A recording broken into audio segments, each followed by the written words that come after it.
Good evening, punters, and welcome to another episode of The Tripod, where we break down every NRL game every week from a betting perspective.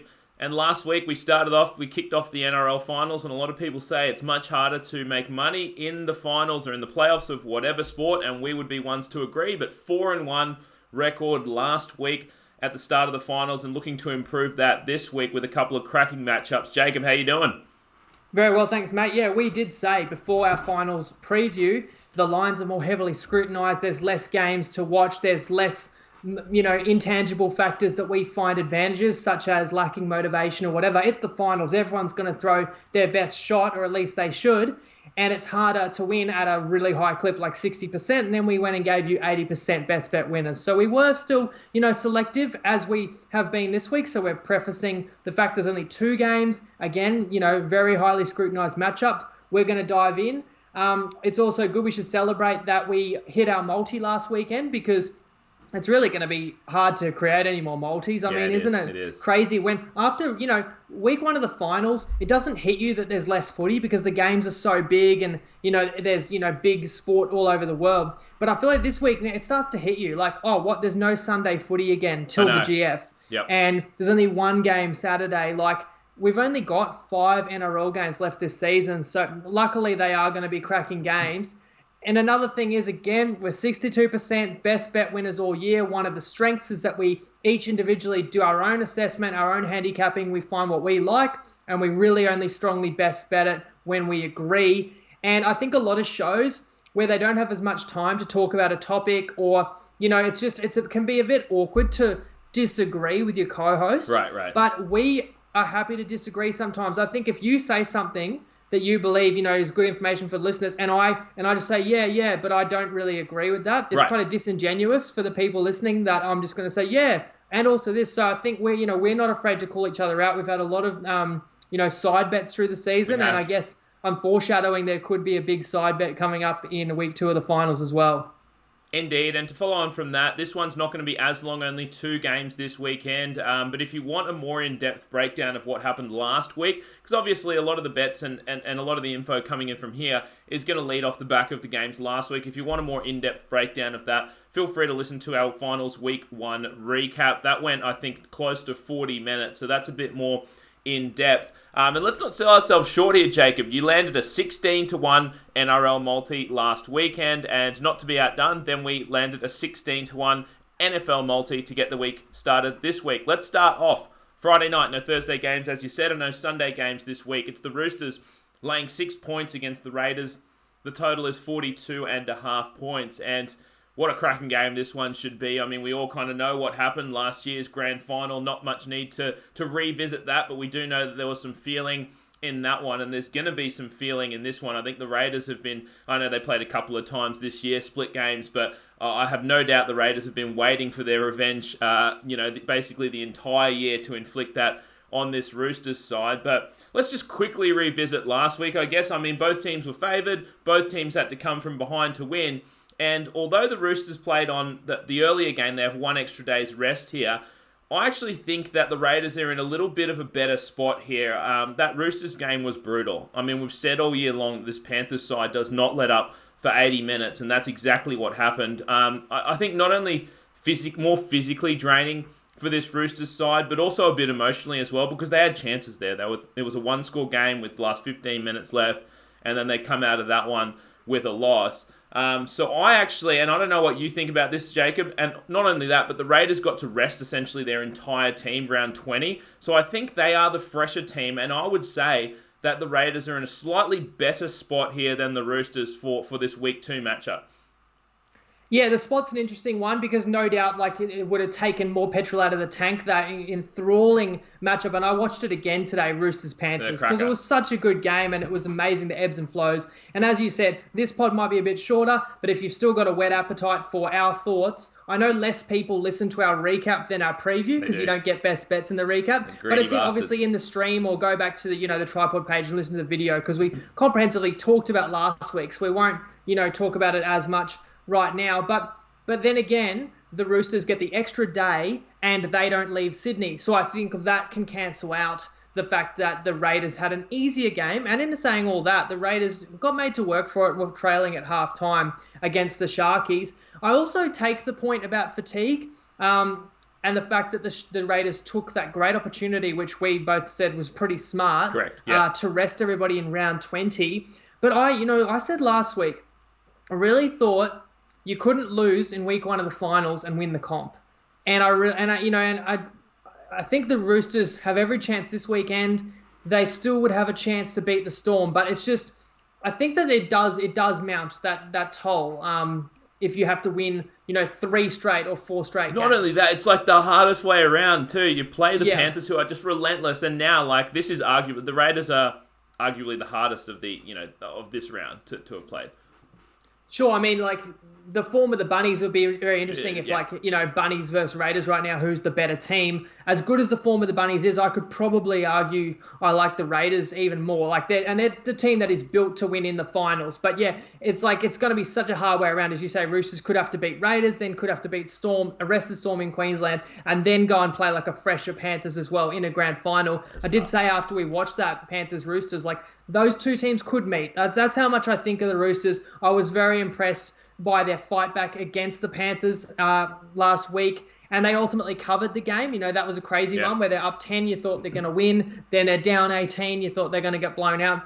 They fight all the way back. To me, I look at the fact that these two teams, Raiders and Roosters, met just a month ago, round 17. It was a very high stakes match. It was basically going to decide who finished in the top 4, because whoever won was going to be ahead of the other and control their own destiny with winnable games to round out the season.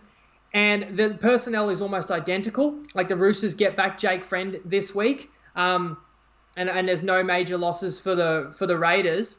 And the line was 6.5 down in Canberra. Now we play at the SCG. So we might as well say it. I like the Roosters in this. You like the Raiders. So I'm going to make more the case for Roosters. You can make the case for the Raiders. People can see who they agree with. But maybe you should start to explain why there's no difference in line when we've moved from Canberra to Sydney in this one. It is an interesting one, and yeah, this is just foreshadowing. This is the biggest side bet that we've had on the entire pod. Not necessarily because it's the strongest lean, but this is finals week 2, made as well, And look, I do think that the Raiders have just slowly gotten better throughout the season. I've mentioned this many a time that they were underrated to start the season. They had, Hodgson went down, nobody believed in them, but they've had basically the same crew together for the back half of the season, and I think that means something, whereas, like I've mentioned with this Roosters side, they haven't had that necessarily on the back half of the season. And I know, they're the masters of kind of resting players, in key spots, but it hasn't really been just resting players. They've had some injuries early on. Boyd Cordner, hasn't been 100% the whole time. And look, I don't know if Sonny Bill was in. He wasn't there yet, was he? He debuted. And that was the game where he did nothing. Yeah, he did absolutely nothing. So we should talk a little bit about the personnel here. So, Raiders from last week, they are exactly the same 17 as last week. And now, for the Roosters, you do get the boost of Jake Friend coming back into the team, and Sonny Bill Williams comes in. Now, I'm going to make the argument that for a finals game, look, I know Sonny Bill, and we're not sure if that was sharp movement or if that was just purely off the Sonny Bill news last week against the Panthers. It may have been a combination of both. But once Sonny Bill Williams got ruled out, that Panthers line went from under 2 to over 2. And I think, he's one of those public players where people say, oh shit, Sonny Bill Williams is out. It's really going to hurt this Roosters team. Now, I would make the argument that it doesn't move the needle at all for me. And if anything, it actually moves it the other direction, because his fitness in week 2 of the finals, this is going to be a brutal game. We know there's going to be some feeling in this one. You need your fitness to be top notch, and you need, there might be an injury or two here. You need your bench players to be able to come on and do some damage. And I just don't think that Sonny Bill Williams in 4 to 5 weeks has gotten that match fitness back. Not saying he's necessarily a liability to this Roosters side, but I'm definitely saying that him being in the team doesn't make me want to bet on the Roosters more. In fact, I would argue that it makes me want to go the other way. Yeah, he's a big name, so when he was out, I think it did shift the line at least half a point. But you know what?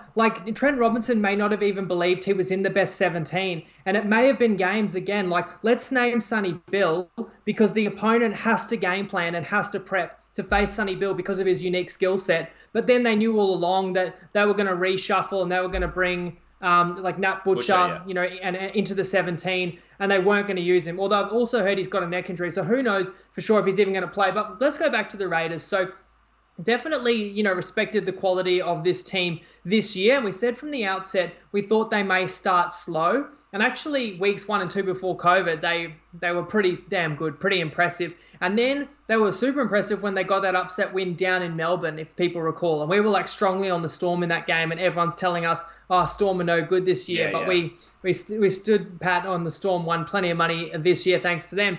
But that Raiders game where they played the Storm again, I want to say it was about a month later, so around round 7, where they lost the game. It was pretty brutal. Hodgson did his knee, like there was a kick return try by Pappenhausen in a close game that blew it open. And I wrote the Raiders off. So I'll put my hand up and say, like, most people, to be they're honest. not going to make the grand final. Right, but a few things have happened since then. For one, 5 days later, they went to the SCG on Thursday night and they defeated the Roosters, who at the time were in red hot form. Yep. And the Raiders were like a 13-point underdog. So like that performance in itself, you suddenly reevaluate. Hang on, like not only is there a grit in this squad, which we should have already known, but there's still an ability. But what else have I seen? And that honestly was like the turning point in their season, to be fair. Yeah, that gave them the belief. Now, Tom Starling's come in. Now, you can't replace Hodgson, and he was the co-captain. But Starling's offering a lot with the new rules. People haven't seen a lot of him play. I liken him to a poor man's Damien Cook in what he brings around the ruck. And it actually means that instead of trying to be crafty at the dummy half position, which Hodgson is, he just gets the ball to his halves earlier, which actually can open up, opportunities for the edges more so. What else has happened since mid-year? They signed Harawira-Naera. Nobody could have seen that coming. There was rumours. And I was definitely kind of feeling like if they got a quality forward like him, he was, one of maybe the Bulldogs' best forward in 2019, and he's a talented back rower, and they've converted him into a middle, and he's an experienced, international player. Also, people didn't know for sure if we'd seen the last of Johnny Bateman. Like, they kept that under wraps. Sure enough, he returned with a month to go, and he's had some really good performances. So there's been a lot to like about the Raiders. But I still go back to the fact that ever since they've lost Hodgson, I have not seen them attack well against a quality opponent. And if you want to look at their stats, you're going to see that they put 38 on the Sharks in round 20. And I'm going to say, throw that out. It means absolutely nothing. It was a reserve grade game. Fair. You're going to see they scored 37 against the Dragons in round 19. The Dragons team was, wishing they could go to Bali. I mean, they scored 24 in a flattering win against the Warriors, where they, which included, I think, 2 different intercept tries, or 1 intercept try and 1 where they intercepted it, got tackled, and then scored.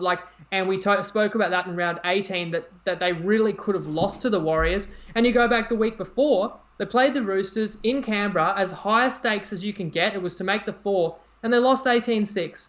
So I fail to see, you're talking about the Raiders getting better. Well, they are a very good side, and I respect them. And you know what? I'm a little bit torn, because I'd love to see them win. I'd love to see them get their revenge. But I just fail to see how there's any line value in the Raiders +6 or even +6.5. And when the line's at 6 at $2, as a better, as you guys very well know with our mechanicals, you could lay -5.5 quite easily and get about $1.90. You could also take +6.5. So I guess listen to our cases that we've made, and I've kind of debunked a little bit of the Raiders' value there, at least in my opinion, but you guys decide for yourself. But what else is there? Have you downgraded the Roosters in the last couple of weeks? Because there'd be reason to. They've let in 90 points in the last 2 games.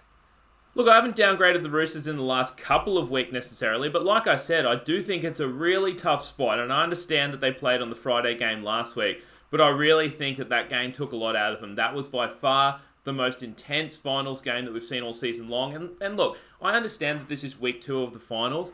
The Roosters aren't used to playing week 2 of the finals. And, not saying it's necessarily going to be a deflating spot for them, but geez, that was a fucking tough game to have played against that Panthers team and to come up just awfully short. And look, I know you say 18-6 against the Roosters in a do-or-die game for both teams, and I agree it was. And I could see a very similar type game this time around, a low-scoring, grinded out type of game. And, where I think the 42 is probably a little bit high. And in a game that I think, that's going to be tough fought, 2 very, very good defenses. What else I will say is that I really think that these halves, they took it to another level last week. And I think that might just be the little bit of confidence that they need. Both halves get a double in last week. And we saw, what Cleary did against the Roosters, got a treble in the first half. And I really think that could help the Raiders here because honestly, for a lot of the season, George Williams and Whiten were not attacking the line like we're used to seeing. And, we saw that last week, and I think that's a great sign for a Raiders side that, despite having very good outside backs, they need those halves to be attacking the line because, honestly, that's one of this team's strengths. So, in saying all that, should I get to our best bet and our side bet, Jake? Yeah, I'll just kind of add to that as well. Let's talk about, the Cleary hat-trick. I just will point out the Roosters in big games in the last 3 years, one thing that has remained sound has been their defense. Like, whenever they've really needed it, they've defended like as good as any team I've ever seen in the modern era. And I go back to that round 17 game in Canberra. That was the closest thing we had to a finals game all year, I think. And they held the Raiders to 6 points. It was one try off a Bateman grubber for himself. Now, what about round 20? We know they let in 60. You guys have heard my thoughts. I don't think they went out with the intention to let in 60, but I think they faced a perfect storm of a Bunny side that was just playing unconsciously, and they were really not too worried about getting the result. We've explained why we thought they didn't want to go to Queensland and play the Storm. So I feel like they kind of punted on the game and they just used it for match fitness. But hey, let's address the fact that I want to bet on a Roosters team that just let in 29 points last week to Penrith. And I will say, first try, Liam Martin arguably drops the ball and it spills for Cleary to go under the post. Second try, Cleary beautifully gathers, a rolling ball that's bouncing and he dives and Teddy probably should have got there first, but that's still, not really a line break try. The third try, which one was that? That was, Cleary scored the third one, didn't he? And it was... So the third try was a legit just a line legit break, offload and it goes back to halves that have a running game. Like you said, Jerome Luai, tore him apart. Crichton went through, and Cleary goes through. That was the only kind of legit try they conceded, because then in the second half they conceded one try, and it was off a bomb. So I'm trying to get at the fact that they played a red hot Panthers attack. You want to mention the Morris luckiest try of the season? I know, absolutely. And I think the team's traded lucky tries off bombs. And, we should also address in liking unders that it was a historically high scoring round last week. Yeah. And you've got to be brave. But, maybe there's a market overcorrection, because I think any punter on the street is going to bet on overs after what they saw last week. And I just get back to the fact, I still believe that the Roosters have a really good defense. I think I can excuse, a couple of the tries they let in last week and the fact that it was against the Panthers team that is absolute dynamite. And you've got to agree with me that this Raiders attack is no Panthers attack, And I think there is an advantage to the Roosters playing at the SCG, even though the Raiders did beat them there. That's still where they're most familiar, and that surface is a little bit unique in itself. I think we didn't see the ball get to guys like Joey Manu, that right edge, as much, and Jake Friend shores up the middle. Like, Joey Luxick was absolutely gassed. The kid was, had barely played any first grade, and he couldn't stand up for 80 minutes in the middle against the Panthers. Jake Friend, it's not just their attack, but what he adds to their defense. So that's my case why I think that the Roosters will just be too good for the Raiders. As much as it should be a good game, I definitely will lay the 6 or 5.5 available. But I'm also, one thing I do agree with you, and our best bet for the round, I do agree with unders, and this is the best way we think you can get our unders. One last thing that I will add before we get to the best bet and obviously our side bet. You mentioned it, Jacob, every game went over last week. So the average punter is going to want to bet overs. So the unders become a little bit more value this week. I just will go back to last week's games. Look, I think the Roosters scored the first 2 tries. I think the Panthers were the better team for 70 minutes of that game, for the majority of that game. The exact same thing with the Raiders. The Sharks got out to a red-hot start. I do truly believe the Raiders were way better than the Sharks for the majority of that game. What happened in terms of punting? The Roosters backers, you would have got plus 1.5 at the absolute worst, plus 2.5 at the absolute best. You won. You got lucky. You fucking won. Punters want to bet on teams when they won the previous week. And Roosters backers got lucky last week and won.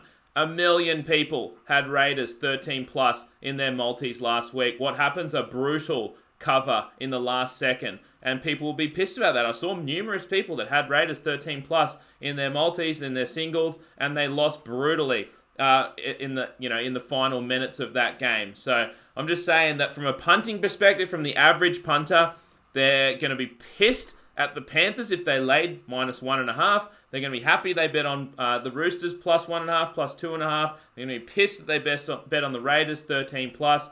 And I'll tell you what, they are going to be happy when they bet on the overs last week, and that's why we're taking the unders this week. We are taking under 7.5 tries as our first best bet of the round. The best price for that one is $1.83 on Sportsbet. The next best price is on Bet365. And our largest side bet of the year, we've generally been doing $200 side bets, but once again, as we laid out, I like the Raiders, Jacob likes the Roosters. We're taking the line of 6 for a $500 side bet. Let us know in the comments whose side you are on for that one. You want to explain our head-to-head? You might not have typed it, but we're going a head-to-head side bet as well. Yeah. So just a 2 units versus 1 unit. I win 200 if the Roosters win straight up. Correct. You win 400 if the Raiders win straight up. That's it. On top of the $500 line bet. So this is the biggest game of the year for us and for a lot of punters out there. Let's move on. So let us know who you agree with, guys. Yes, let us know in the comments. We'll see what the public side is, or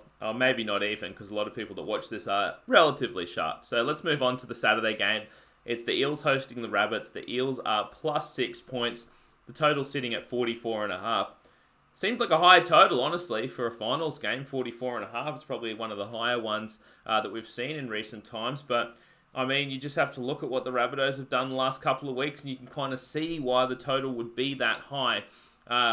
Look, these are two teams that are just genuinely moving in opposite directions for me. I know that the Rabbitohs have looked extremely impressive over the last couple of weeks. You mentioned the 52-point win over the Roosters, and look, I'll agree that I'm not taking too much out of that because the Roosters arguably wanted to lose that game. But what I will say is that it did something for this Rabbitohs team's confidence. And I've said this before, that this Rabbits team, like similarly to the Warriors, they are a team that in fact plays better, I think, once they're, on a winning streak and they're confident and they have, we've said all year, like this Rabbits team has so much talent. If they can just click, then, they can challenge those top 2-3 teams. And I think that's kind of what's happened over the last couple of weeks for this Rabbit side. Like, you got a cruisy win over the Roosters. You think, although the Roosters probably didn't try as hard as they should have in that one, they didn't need the game. I think it gave the Rabbitohs some confidence. It gave them the confidence to come back and put 46 on a Knights team that, put up some early points against them. So I think this Rabbits team is really rolling. Now, there's excuses to be made that, the Knights defense was putrid. Yes, in some spots it was, and the Rabbits didn't want to win that game. But in saying that, I really think that this Rabbit side is they're just on a roll at the moment. And, I won't liken it to the Panthers. I know you've said multiple times, Jacob, you just don't want to get in front of a train sometimes, where they're just rolling, even, if the line seems a little bit too high. And that's honestly what I think about this Rabbit side at the moment. They're confident, their chemistry is good. I know they don't have Latrell in there, but Corey Allen's doing a good job at fullback, and they're just playing with fun. The halves are playing good. They seem healthy enough. And I'll tell you what, I really think this Eels team we might have seen their last stand last week to be 12-0 up and to lose that one. And I just really think that, they might just be a little bit deflated despite it being week 2 of the finals. And I think, the Rabbits get up in this one. We could see another score get put on. And I don't think, if it's a high-scoring game, there's no way the Eels can go with them, I think. Yeah, and I don't disagree with really any of the points you made there. So with the Rabbitohs, no doubt about it. And I said in the recap, it's just hard to say how good the Rabbits are because how much resistance have they truly met. We know the Knights had issues, and we've spoken enough about the massacre in round 20 that they laid to the Chooks. But then you can't fake the form that they're in either. They're in a sensational form, and it's beautiful to watch. I guess they did that to the Roosters on a Friday night. So this is night conditions, which I know with the dew and stuff, it's not as easy to execute the kind of play that they had against the Knights, which was very, fortunately for them, on a sunny afternoon. And I think that does play into the Eels' favour a little bit.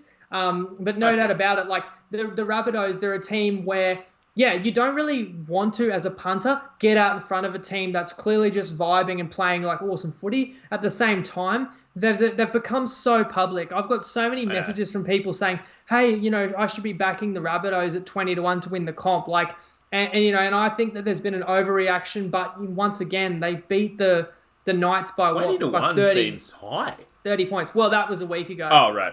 But, but it was clear that they were going to be a big favourite against the Eels. And when we did the recap, we hadn't seen the line. We both guessed that the line against the Eels would be over 6. It was actually 4.5 on Monday and Tuesday, but it is now 6. And I think by game day, it's easily going to be 6.5. Maybe there was concerns about a little niggles by Cody Walker or Damien Cook, but they've both been pretty much cleared. Whereas Blake Ferguson is 50-50 at best. And the way that he was hobbling off from last week, I would be worried of how good he's going to play. I'm still going to sit here and say there's no way I can endorse a best bet on the Bunnies. One reason is I just can't be on a side that has scored over 100 points in the last 2 weeks. As kind of counterintuitive as that sounds, it's just too public, and I just know that the line that the bookmakers have set on that team is never going to really be a line that wins 60% of the time, because every man and his dog on the street is going to see that line and think that's quite reasonable to lay -6 with the Rabbitohs when they've won by 30-odd and 50-odd the last 2 occasions. And they're going to be laying with the Bunnies. And that's the crazy thing, because that's where our minds go. We've been punting for well over a decade now, and that's the first place your mind goes when you see a game like this. A team that got not necessarily blown out last week, but lost by double digits last week against a team that won by 20 plus.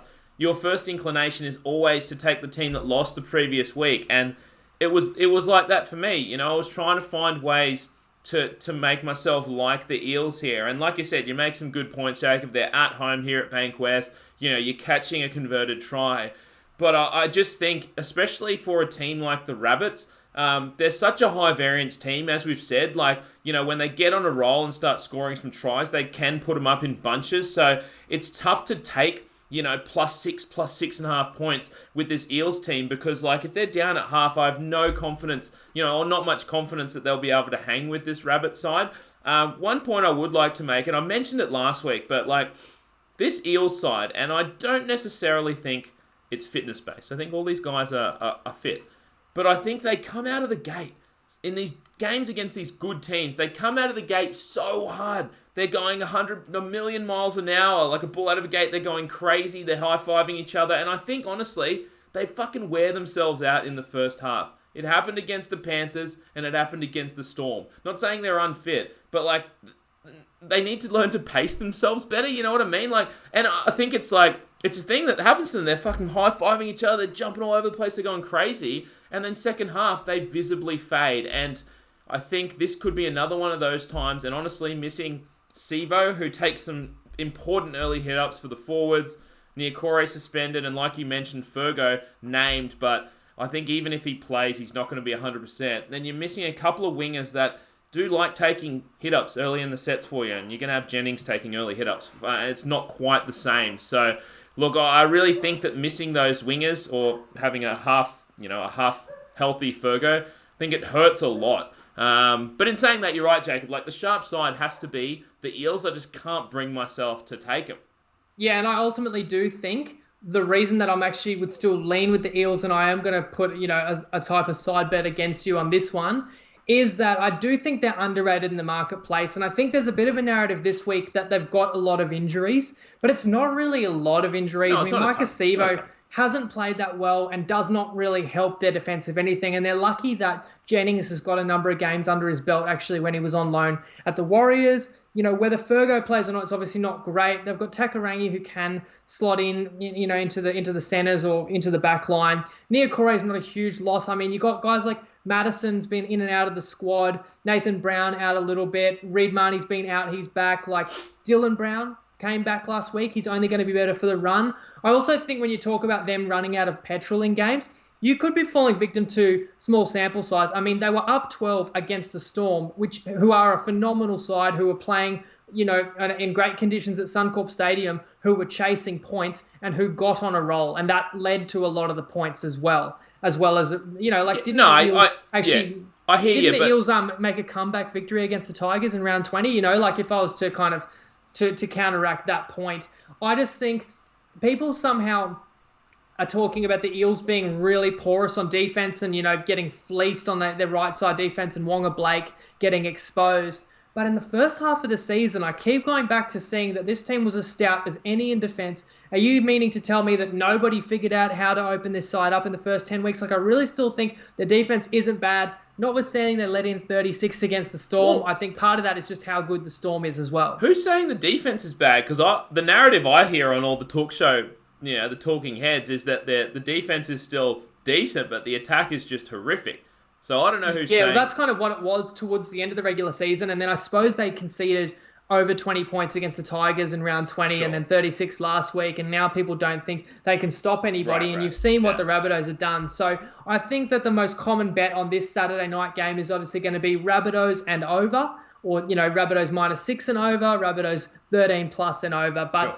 Again, you're not going to make money betting exactly the same as what the bloke on the street bets, because the bloke on the street is not making money on the punt, to be honest. If he was, these bookmakers wouldn't keep popping up. They wouldn't keep building casinos in Las Vegas. So I think that the sharp side is the Eels. I do have the stomach to take them, and I do still have belief. And I know that when they led 12-0 against the Storm, they needed to find a way to carry on and win that, and that would have totally changed the complexion of how we looked at this side. And maybe I've got confirmation bias because I looked at the Eels at the start of the season and thought they're primed for a massive 2020. I loved the recruits, and I loved the kind of that the key positional players were ready to, have a prime season. And it looked like I was right. So in the first half of the year, I was patting myself on the back that I'd spotted that. And they have fallen away. And I can't say they had a couple of injuries and stuff. So yes, it's not, and then I start to wonder, am I making excuses? Like I make the excuse Dylan Brown is out. I've made excuses like, oh, that game was played in bucketing rain, so you can't judge their attack. Oh, that was against Dragons, Mary's last game, so the Dragons I think I don't know. It's a combination of both. And people have called me out and said that I'm too high on the Eels. But hey, even last week, against a red-hot Storm that was rested, they did cover the line at the end of the day. And I think just to kind of wrap this all, like you said last week perfectly, that when they played the Storm, you knew the line had to be greater than 9.5. Like you thought the game justified a double-digit line, but you thought that plus 14 or plus 13.5 was too high. Right. So these are the margins we're working in. And we said, Storm should win by should win by double digits, but not by more than 14. And as it happens, they win by 12. And I do think that you get line value with taking the sides that are, a little bit under the radar, which the Eels might be. But I can't deny there is also a give-up factor and a possibility that if they get down, they may have just had enough.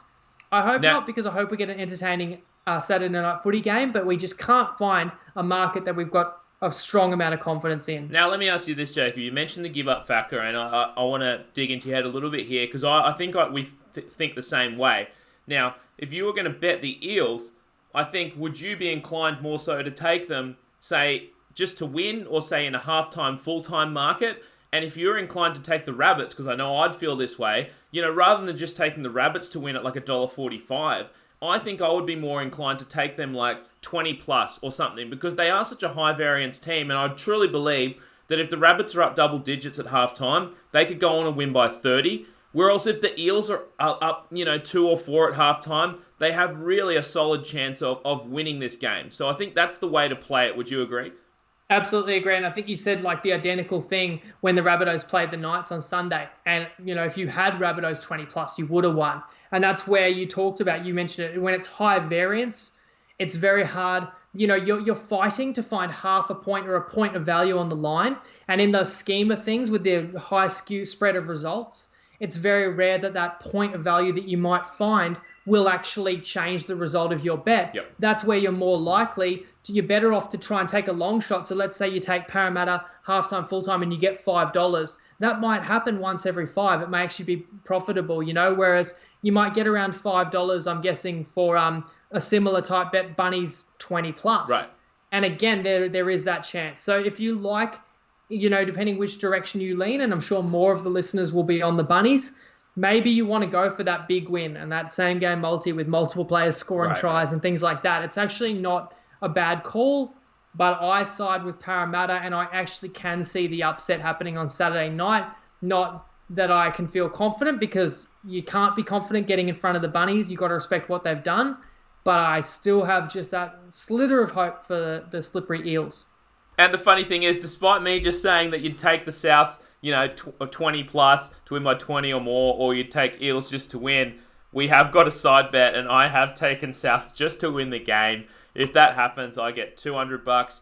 And Jacob's taken the Eels just to win the game. If that happens, he gets $400. So both of us getting better odds than the bookies, not giving any to them. And yeah, a little bit of fun for the listeners as well. So once again, let us know in the comments what you think of about those couple of games, who you agree with, etc. But it's going to be another cracking round. Only 2 games this week. But like you said, Jacob, we've usually had 8.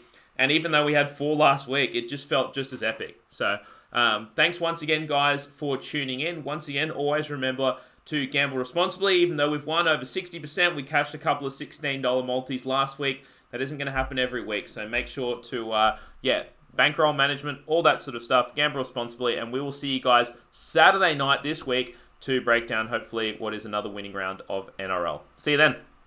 Lego.